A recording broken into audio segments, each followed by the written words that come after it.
Hi guys, we are back with our video for chapter 5 of Matthew. And in chapter 5 of Matthew, Jesus begins teaching. And so this chapter really goes into depth about what we're supposed to do, who we are, Jesus' purpose. And so those are the things that we're going to focus on. And it's really in three parts. First, he tells us who are those that make up the kingdom of heaven. And then he tells us what his purpose is. And last but not least, he tells us how to take our place in the kingdom. And so those are the 3 points that we're going to talk about during this video. I have Mike here today to help us. We're going to kind of have some discussion back and forth and help you guys to understand kind of our thought process and to see that everybody has questions along their journey. You should have questions. If you don't have questions, then something is wrong. I always have questions. The only difference maybe between you and I is that I go to find the answers when I have a question, as opposed to just giving up or saying I don't understand. I keep searching and I keep seeking. And that is truly what Jesus has taught us to do. He's taught us to keep seeking and to keep searching, despite feeling lost, despite feeling confused, despite feeling like we don't understand. We just have to keep seeking the kingdom of heaven. Keep trying to find that thing, which is the best way for me to describe it. So we're going to go ahead and jump right in. So in chapter 5, Jesus outright is saying, look, this is who you are, this is who I am, and this is what must be done. There's no mystery really to this chapter except in his audience. So the mystery is in who he is talking to. Notice that Jesus did not teach when the multitudes were present, but only to the 12 disciples who were Israelites. Now, if you haven't read, then you may be a little lost, but at the end of chapter 4 of Matthew, it says that people from all over Galilee, Decapolis, Jerusalem, Judea, and across the Jordan River began following Jesus Christ. And in Matthew 5, at the very beginning in verse 1, you see that Jesus separates himself from those multitudes of people before he began teaching. Now, typically when the Bible refers to a group of people as a multitude, they mean a multitude of nations. These are different people. These are not only Israelites, but also other people, including Gentiles. And so you see that he separated himself from them before he began teaching. And then he began to teach the disciples after the multitude had left. And so that's a very important point. The point is this: he wanted to give this message to a particular group of people and not to the whole world, or all the nations of the world. And this is made more clear as you continue to read in Matthew, learn and understand Matthew. But you can see in Matthew 15 and 24 where Jesus clearly says that he only came to teach the children of Yeshua, and he did not come to teach anyone else. And so this is evident right here in the beginning of chapter 5 and end of chapter 4, where we see that Jesus separates himself before he begins teaching these truths.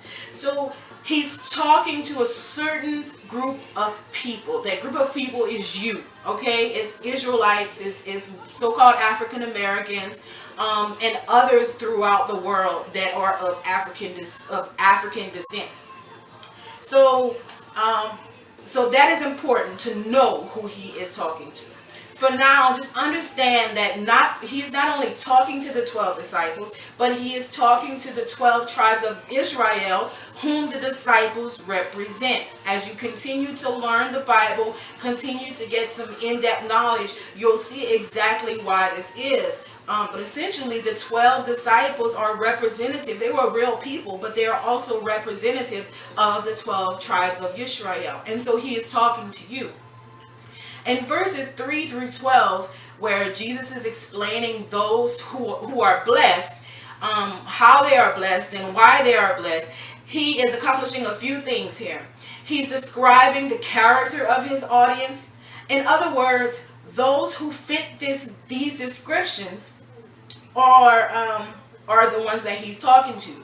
He's also showing us that each person will receive what they lack on earth in the kingdom of heaven. Now, the tricky part and thing that sometimes confuses people is that we learn in Luke 17 and 21 that the kingdom of heaven is something that is within ourselves. It's something in us. Jesus teaches us that.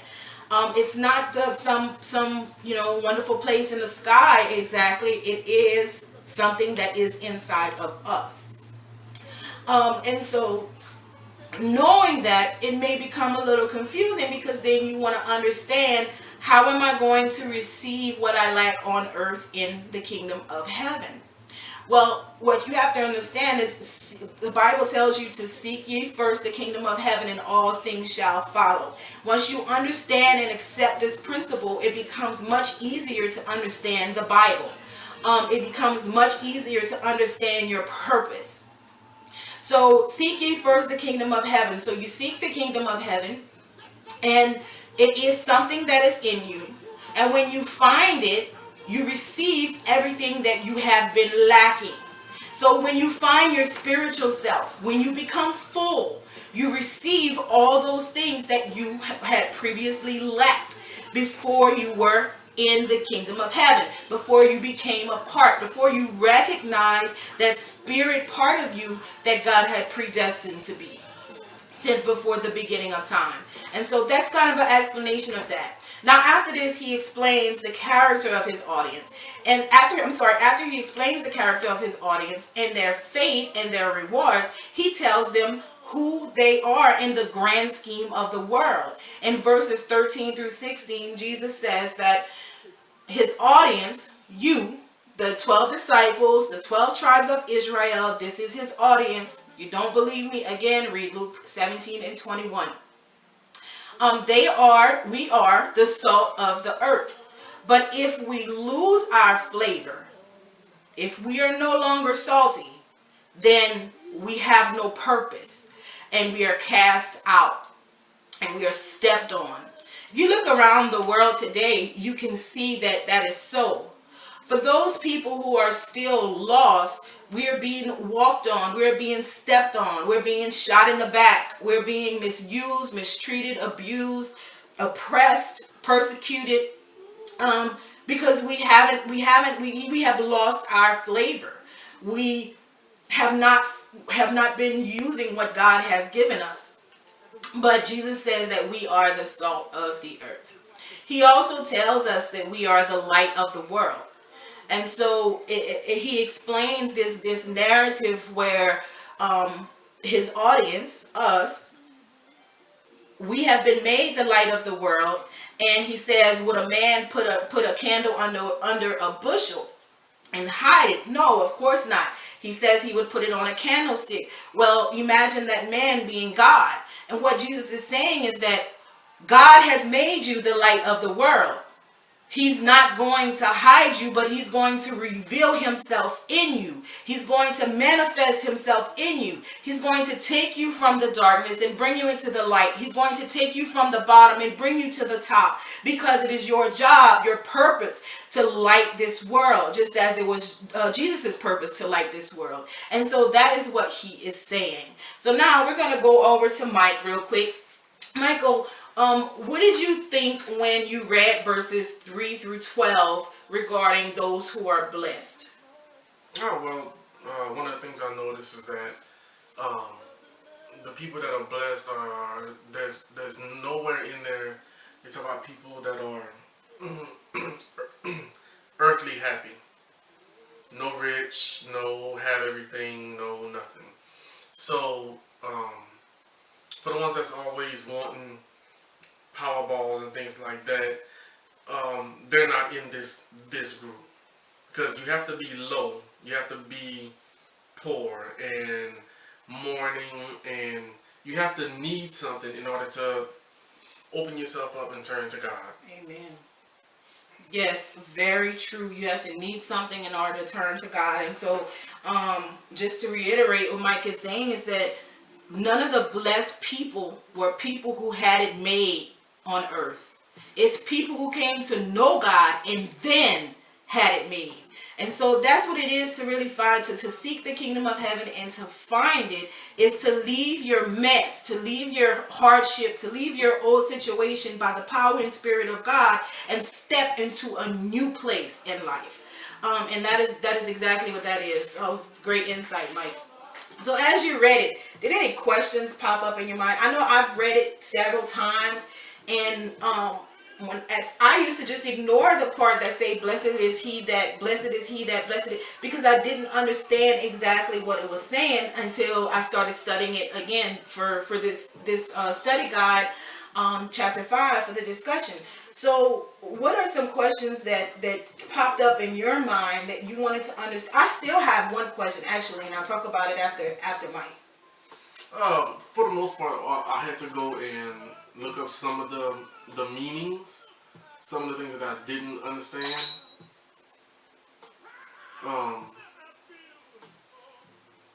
Like meek, I didn't know what meek was. I had to look that up too. So, and then happy, blessed are the ones that mourn. And I was like, well, if they're mourning, they're sad. So how are they going to be blessed? But when you're down like that, you might want to turn to family and things like that, and that's fine. They'll comfort your physical, but at the end of the day, you have to turn to God. Yes. And let Him deal with your sadness.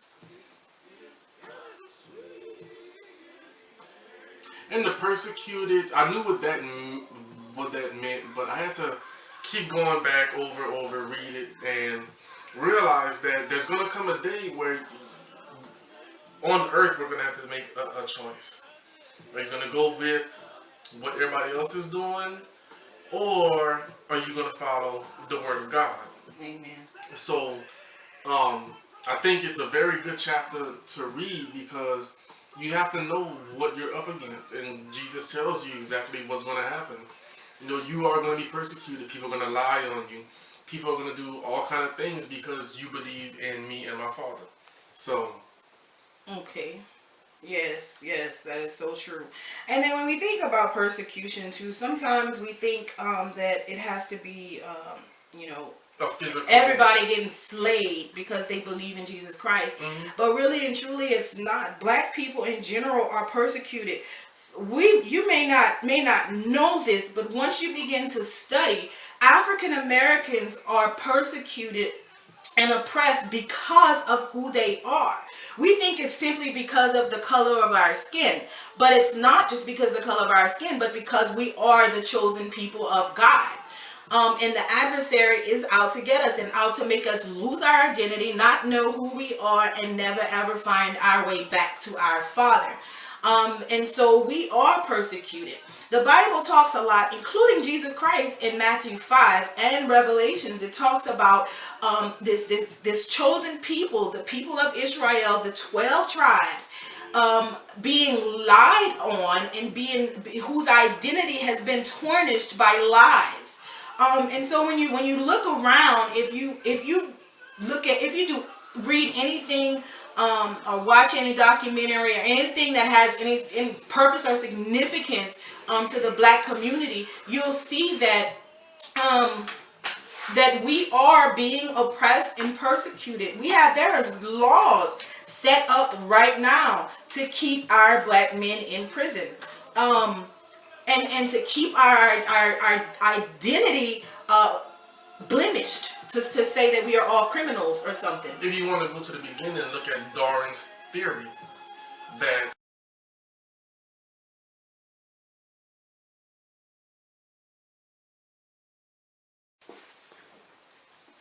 so Darwin's theory, they said that we were apes. Yeah, and over time, I think they blended it to mean that everyone, but if you go back and study the history of Darwin, he didn't mean it for everyone to come from apes. It was specifically designed for Black people. The other thing that Darwin did too was he came up with this theory that Black people, that whoever had the biggest brains, or the biggest skulls, had the biggest brains and were more human than others. And so he did this thing where this study where he compared the size of people's skulls, people of different cultures, and came up with this idea that Caucasians had were more human than any other race because their heads were bigger. And so it's kind of silly, but these are some of the things that were done over time since the beginning of time that led us to where we are today. And there is so much more that we can go over. But we have been being persecuted for a very long time. And the reason is not just because we're black, just because our skin is different. Just look at my skin. I'm lighter than some white people. So it really doesn't have anything to do with that. It has to do with who we are, the essence of who we are, that we are chosen by God above all. So which of these blessed categories? We have poor in spirit, mourning, meek, hunger for righteousness, mercifulness, purity of heart, a peacemaker, or persecuted. Do you fit into any of these categories, Mike? I try to be a peacemaker. I think most of right now, trying to get my righteousness going. So I would go with verse 6. Happy are they which do hunger and thirst for righteousness, for they should be filled. And that's where I'm at. And I think I've been there for a long time because I keep trying, and we're all gonna trip over our own feet. Something's gonna come in the way. Something's gonna, knock us down. But it's just like if you try to follow your righteousness the way that they tell you to do in life. Oh, just get up and dust yourself off. Get up and dust yourself off. You can do that if you're on a job. So why can't you do it when you're in the spirit? Amen. So that's where I am, and I think that's where I'll probably be for the rest of my life because there's so much intricacy in His Word. At the same time, it's easy. So I'm always chasing it. Yes. Always trying to get there. Amen. And what the word says is that for those who hunger for righteousness, they will be filled. And so I want to ask you today, do you hunger for righteousness? Now, I did have a question that still remains regarding these verses here. It says, blessed are the poor in spirit. I do not understand exactly what that means. So this goes, and I only say that to say this. We all have questions. We don't know everything. I only know what God gives me and what He shows me. Some things He has not made clear to me yet, and so I don't know. And the same thing goes for you. You'll only know what God gives you, and what you seek for and search for. And beyond that, you won't know. And that's okay. All right. So the next thing that Jesus did was tell us what His purpose was and is. Now, His purpose is so greatly misunderstood. A lot of people think that Jesus is God, that Jesus came so that we can say some magical words and be saved. That there's just so much misunderstandings, but I don't know why, because Jesus tells us right here in Matthew 5 what His purpose is. Not only does He tell us, but He shows us what His purpose is. And He says that His purpose is to fulfill the law and the prophets. What does this mean? Through Jesus Christ, Yeshua HaMashiach, we are to become capable of obedience to the law and prophecy. Now, the question that is not exactly answered here, or directly answered here, but it is answered, is how? How does He make it possible for us to obey God's law and prophecy? And so this is how. And He teaches us exactly how to claim your reign over God's kingdom. All right? This is how He makes it possible. He teaches us how to claim our reign over God's kingdom. In doing so, He further explains His purpose in teaching us to show in teaching us, he shows us that his purpose and calling by the Most High God is to teach us to be like God and to be like him. It sounds far-fetched. Well, when you get to the very last verse of Matthew 5, if you haven't read it yet, babe, can you pull that up?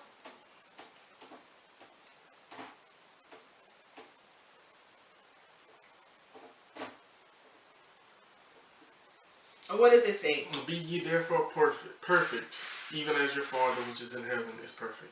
Amen. And so he is teaching us to be like God, to be like him. He has already mastered how to be like God. Now he's telling us you need to master how to be like God. If you're going to be one with him, if you're going to be considered his child, then you have to live in his image. You have to be like him. And this is how you can be like him. That is what Jesus' purpose is. So, maybe at what point did you realize that Jesus was here specifically to teach you and me how to be like him and how to be like God? Don't really have an exact moment. It was between going back and forth the New Testament and the Old Testament, because you can read the New Testament and you get the words, but then you go back in the Old Testament and you see how the prophets prophesied that somebody's going to come for you, somebody's coming here to save you. And I don't know, it was just an aha moment when I put those two together and just kind of clicked. I'm like, okay, now I get it. Amen. And that was able to help me study both sides of the house, plus the Apocrypha, plus the book in Amazon. Nachamadi. So, it's a puzzle that comes together slowly. Mm-hmm. But when the pieces start to fall in place, you just roll with it. So Mike said that he seeks knowledge in all different places. He no longer is in a box. He doesn't just look at the Holy Bible and say, oh, somebody say I shouldn't read the rest of the scripture. Because in case you don't know, there's other scripture that was not allowed into the Bible by the Roman Catholic Church. There is a lot more. Those scripture can be found in what's called the Apocrypha, which was at one point in the King James Version, but it was removed. And then also there are other scriptures that were found more recently called Naj Hammadi, which is the place where it was found. Now, some of this, you really have to have a spirit of discernment. You have to know what is meant for you from God and what is not. And so that your walk with God does not get hindered, or you don't get dissuaded in any way, shape, or form. But you should always be seeking knowledge. Don't put yourself in a box. Don't put God in a box. God will teach you through all kinds of means. He'll speak to you directly. He'll show you visions and signs. He'll give you dreams. So what makes you think that he won't lead you to a particular book that has some historical value or some knowledge value to help you grow in your journey and your walk with him? He absolutely will. So did I ask this question? How has it changed your life? No. How has it changed your life? Well, you would know how to answer that better than me. The changes, it's freed me up from a lot of earthly burdens.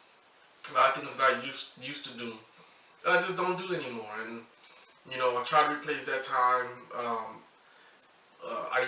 I'm not in my Bible as much as I used to be when I first started.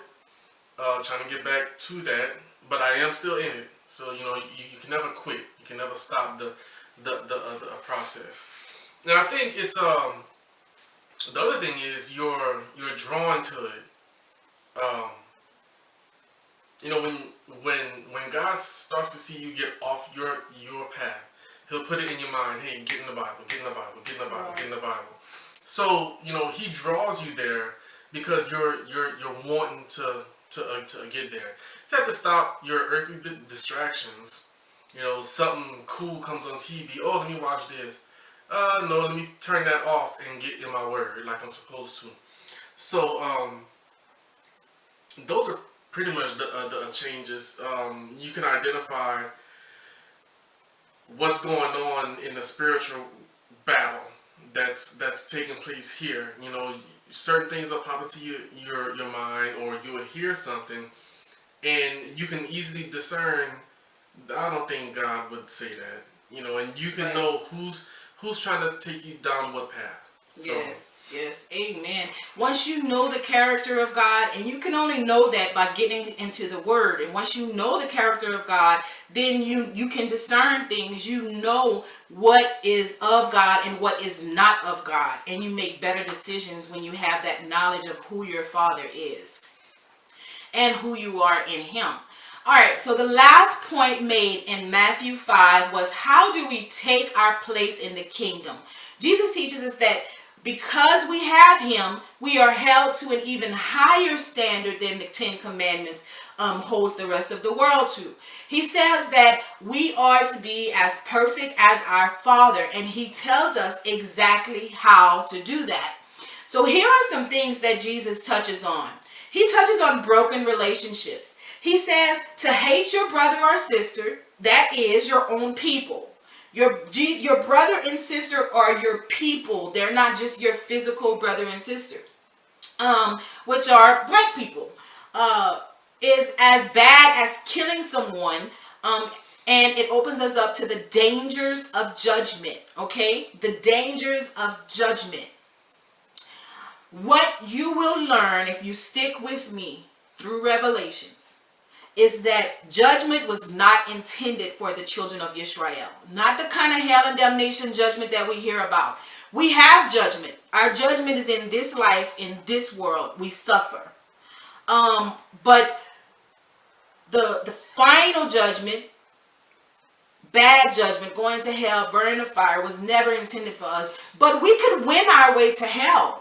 If we continue to be disobedient to God, we can definitely win our place there. And so that's why Jesus is telling us that by doing this, it's just like killing someone. It opens us up to the danger of judgment. So what is He saying? He's saying that if you keep doing this stuff, it is possible that you will be judged by God Himself, and that you will be like a Gentile. You'll have to suffer the same consequences that a Gentile will suffer.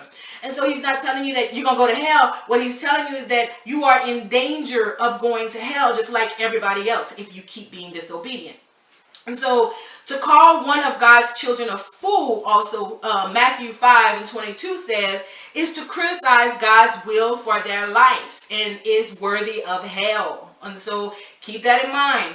To call one of God's people, one of God's children, a fool is to criticize God's will for their life, and it is worthy of hell. You see, we don't know why God has a person in a certain place or situation in their life at the time that He has them there. But if you know your God and you know His character, then you know that He is perfect. He is not only perfect in your life, in your situations, but He's perfect in the lives and situations of others as well. And so even though something may look like one thing to you, God has a plan for that person.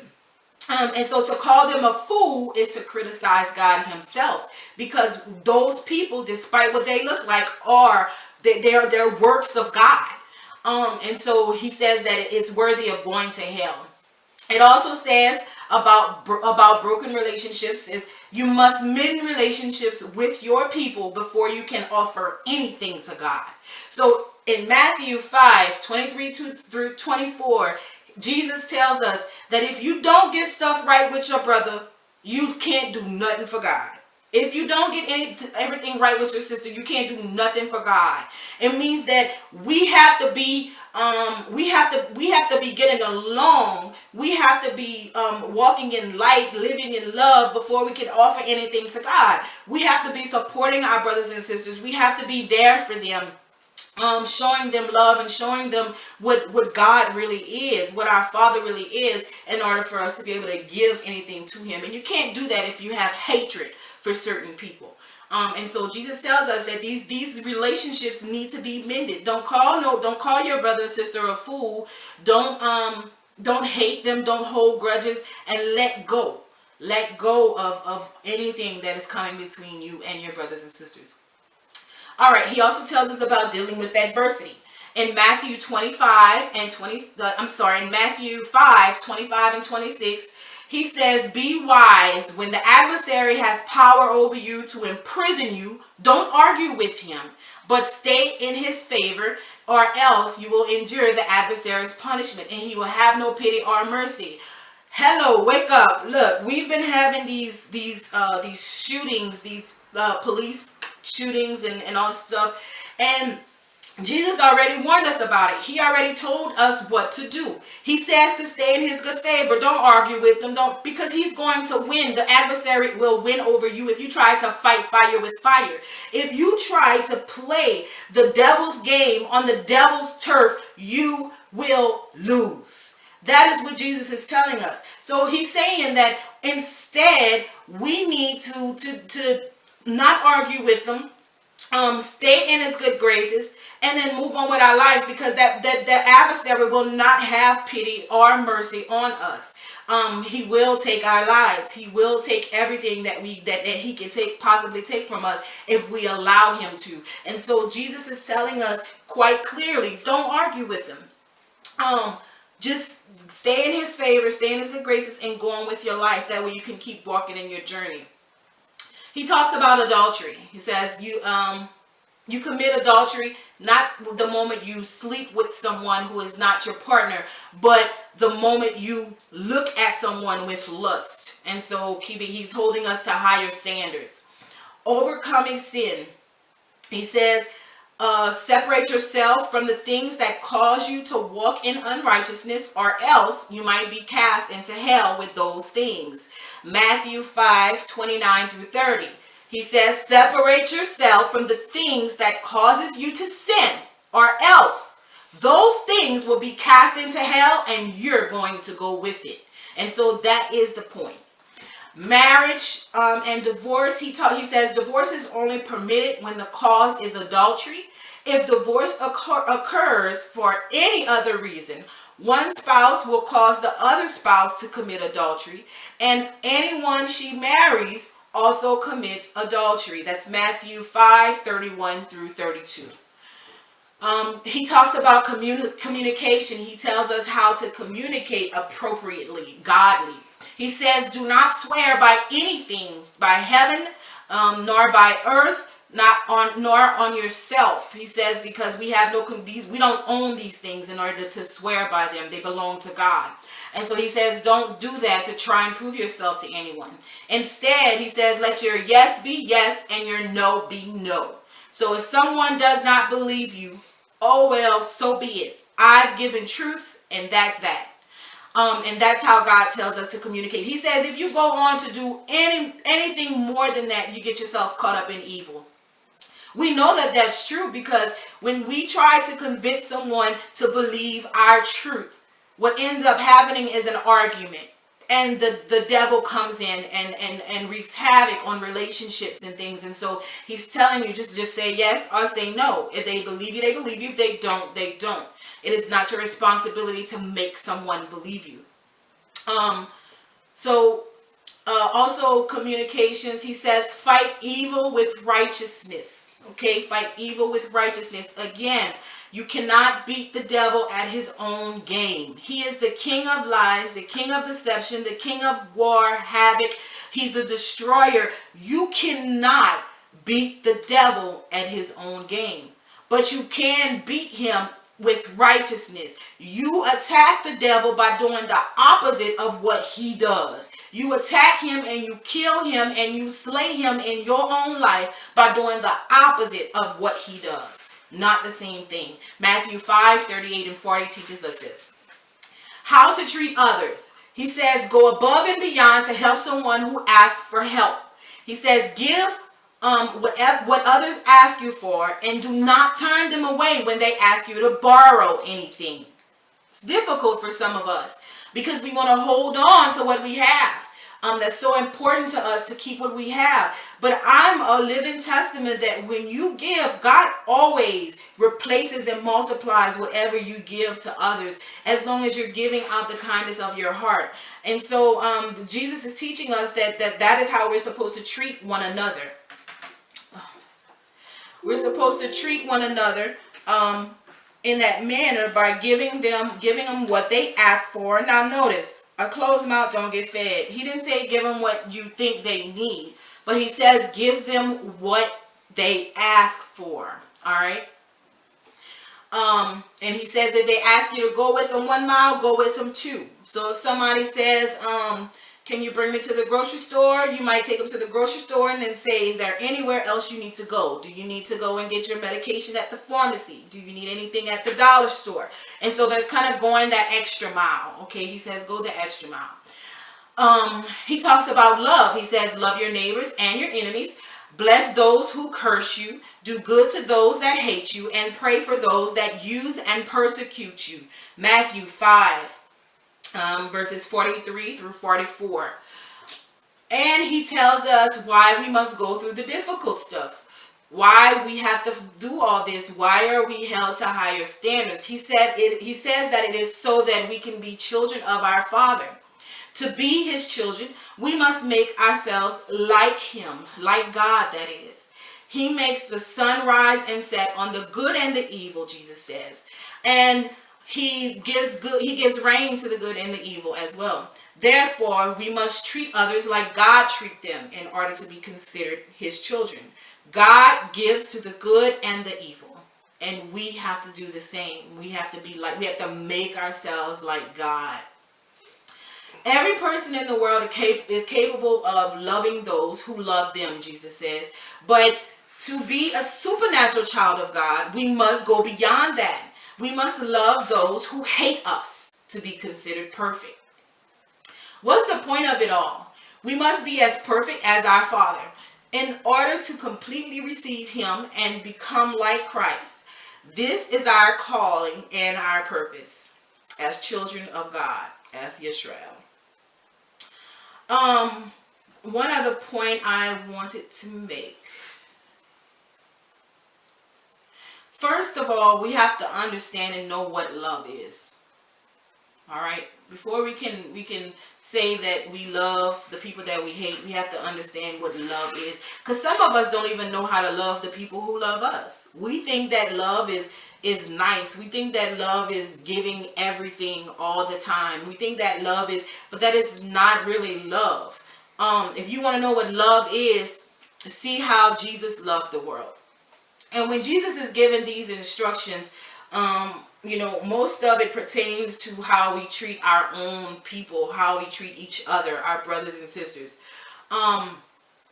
With the exception of maybe the enemies, but how we treat our brothers and sisters is mostly what this is talking about. So, babe, do you struggle with any of these areas? Any of these areas? Of course. I mean, I think everybody does. We try to be better, but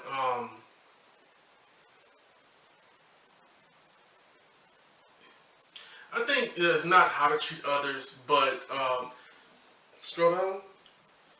Where we have to deal with people that don't like us, because in the heat of the moment, at work, people get on your nerves. You don't want to fool with them. You don't want to do anything for them. You want to give them some words that's inappropriate. But and I mean, I think that's the one that I struggle with. Mm-hmm. Getting better. I haven't gotten fired yet, for doing nothing crazy. So, getting better at it. But I think that's the one that we really struggle with. Yeah. I mean, it doesn't even have to be work. Somebody cuts you off in traffic. You're waiting in line at the pharmacy and somebody jumps in front of you. Those things, I think we have to think and pray instead of just reacting. Right. Because I think just reacting is where everybody's going to fall short at. Mm-hmm. So, I mean, of course, everybody struggles with some of these, but I think that's my main one. I think mine is communications. I don't swear, but my yes is not yes and my no is not no. I always feel compelled to try and convince the other person to see things my way. And so that is my problem, and I need to learn to work on that and deal with that. And that's it. I think That's my major problem that I deal with. All right, so that about wraps it up, guys. Remember, Jesus is your example of who you are, how you should be, and what you should do. And he shows you your God power. He shows you the power you have access to. So take the time to learn what he is teaching and live it. If you have any questions, ask. If you don't have questions, then share what you've learned in the discussion so that you can help others to understand as well. I'll see you all tonight at 7 p.m. And remember to write down your questions that you want to ask for tonight so that everybody can get all their questions answered. And remember that if you have a question, other people probably have the same question, so you are helping others by asking your questions. So until then, be blessed, family. We love you.